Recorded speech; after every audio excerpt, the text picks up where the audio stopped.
వి న్యూస్కి స్వాగతం. అబద్ధాల బ్రహ్మనాయుడు, కళ్ళకు వాస్తవాలు కానరావు.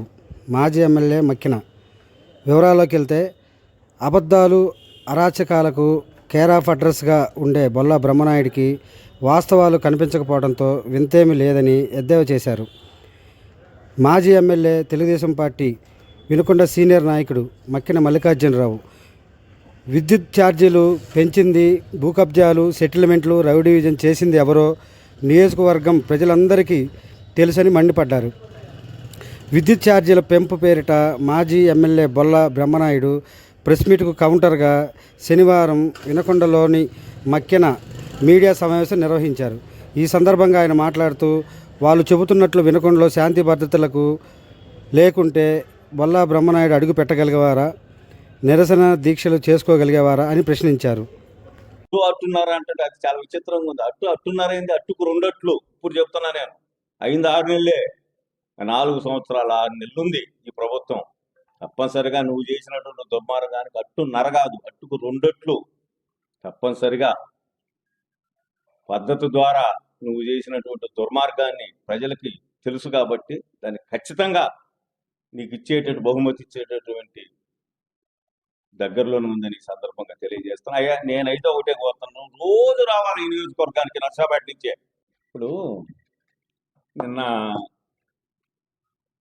మాజీ ఎమ్మెల్యే బ్రహ్మనాయుడు గారు పదే పదే నా మీద కేసులు పెట్టండి, నన్ను చంపండి, నా ఆస్తులు చూడరండి అని రకరకాలుగా, అబ్బా ఏమని అట్లండి మా నోడికి ఆస్కార్ చేయొచ్చు. ఇప్పుడు 6 నెలలు అయింది, ఏమండి ఆయన మీద ఒక ఎఫ్ఐఆర్ ఉందా? ఏ బ్రహ్మనాయుడు గారు, ఏమన్నా ఒక ఎఫ్ఐఆర్ చూపించా? లేకపోతే నీ ఫ్యాక్టరీకి ఎవరైనా వచ్చారని చూపించా? ఎవరు దౌర్జన్యం చేశారయ్యా? నువ్వు ఎక్కడో పోయి నర్సాపేటలో కూర్చొని బ్రహ్మాండంగా వ్యాపారం చేసుకుంటా ఈ కార్యకర్తల్ని, నియోజకవర్గ ప్రజల్ని వదిలేసి ఇవాళ ఏదో మళ్ళా వచ్చి నీ జోలి అసలు రావాల్సిన అవసరం మాకేంది? నీ జోలి ఇచ్చే పరిస్థితి ఏంది? నీ జోలి ఎవరూ రారయ్యా. నేను చెబుతున్నా, ఈ నియోజకవర్గంలో టీడీపీ కార్యకర్తలు కానీ, అధికారంలో జీవ ఆంజనేయులు గారు కానీ, మాతో సహా ఎవరూ రాము. నువ్వు ప్రజాస్వామ్యబద్ధంగా వచ్చి ఇక్కడ బ్రహ్మాండంగా ఉద్యమాల్లో పాల్గొను, ప్రజలకు అండదండలు ఇవ్వు, ప్రజలకు అండగా ఉందని ఈ సందర్భంగా తెలియజేస్తాను తప్ప పొద్దుగోకుల అబద్ధాలు రాకరాకు వచ్చినావు కాబట్టి ఏదో అన్యాయం జరుగుతుంది, అక్రమాలు జరుగుతున్నాయి, నా మీద కేసులు పెట్టి ఏం కేసులు పెట్టారు? కాబట్టి ఈ అబద్ధాలు మానుకు. అబద్ధాల బ్రహ్మనాయుడు గారు, మీకు నమస్కారం. నువ్వు ప్రతిరోజు వినకుండా రమ్మని ఆహ్వానిస్తున్నావు. రైట్. ఏదో మసిపూసి మారేడుగా చేసి ఇంకా జీవి ఆంజనేయమేనో లేకపోతే తెలుగుదేశమేనో ముఖ్యమంత్రి చంద్రబాబు గారు కానీ ఏదో మాట్లాడితే ఎట్లా బ్రహ్మనాయుడు గారు? దయచేసి మీరు రండి, ఇక్కడ వాస్తవాన్ని గుర్తించండి, ప్రజల తరఫున పోరాటం చేయండి తప్ప ఎనికీడితే రౌడీ షీట్లలో పెట్టుకోను. ఎక్కడో రౌడీ షీట్లు లక్షలు జరిగితే 5 వేసుకొచ్చి నీ హయాంలో తప్ప 10 మంది శాసనసభ్యులు ఈ రోజుకి ఈ నియోజకవర్గంలో ఎమ్మెల్యేలు ఉన్నారు నాతో సహా. ఎక్కడన్నా గ్రామాలలో కానీ, రౌడీ షీట్ల మధ్య కానీ ఏదన్నా గొడవ జరిగినప్పుడు రాజకీయాలకు సంబంధం లేకుండా ఉన్న వాస్తవాల్ని వెలుగుదీయమని చెప్పడం అనేది అధికార పార్టీ కానీ ప్రతిపక్షానికి బాధ్యత. నువ్వు చేసిన పని ఏంటి? ప్రస్తుత శాసనసభ్యుని, మాజీ శాసనసభ్యుని నాతో సహా మమ్మల్ని ముద్దాగా పెట్టించే కార్యక్రమం చేస్తావా? అక్కడ వాళ్ళు ఇచ్చిన రిపోర్ట్లో నువ్వు సమక్షంలో నీ లాయర్ కూర్చొని, నువ్వు ఒక రౌడీ షీటర్ కూర్చొని ఒక శాసనసభ్యుని, ఒక మాజీ శాసనసభ్యుని ముద్దాగా చేసే కార్యక్రమం చేస్తావా? ఈ విధంగా చేసుకుంటా పోతే మరి ఇప్పుడు ఈ జరిగేటటువంటి కార్యక్రమాలన్నింటికి నువ్వు బాధ్యుడు అవుతావుగా. బాధ్యత లేకుండా ప్రవర్తిస్తుంది నువ్వు. 5 ఏళ్ల అహంకారంతో 5 ఏళ్ల పాటు రౌడీజం చేస్తూ, రైతులను కొట్టిస్తూ, వ్యాపారుల్ని భయభ్రాంతులు చేస్తూ, రియల్ ఎస్టేట్ నేను చేయలేదంట. ఎవరు చేశారు రియల్ ఎస్టేట్? నువ్వు చేయక జీవి ఆంజనేయులు చేసిందా, మక్కిన మల్లికార్జునరావు చేసిందా?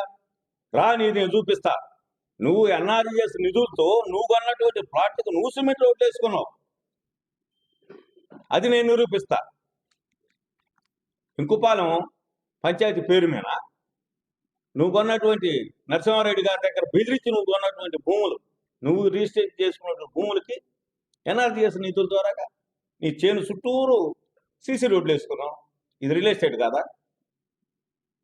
అదేవిధంగా జగనన్న కాలనీకి పదే చెప్పడం ఎందుకు? నువ్వు కొన్నదంతకి, నువ్వు అమ్మిందంతకి, నువ్వు వాస్తవాలు కదా? రియల్ ఎస్టేట్ ప్రభుత్వం ద్వారా రియల్ ఎస్టేట్ చేసినటువంటి ఏకైక ఎమ్మెల్యేని ఈ నియోజకవర్గంలో మీరే.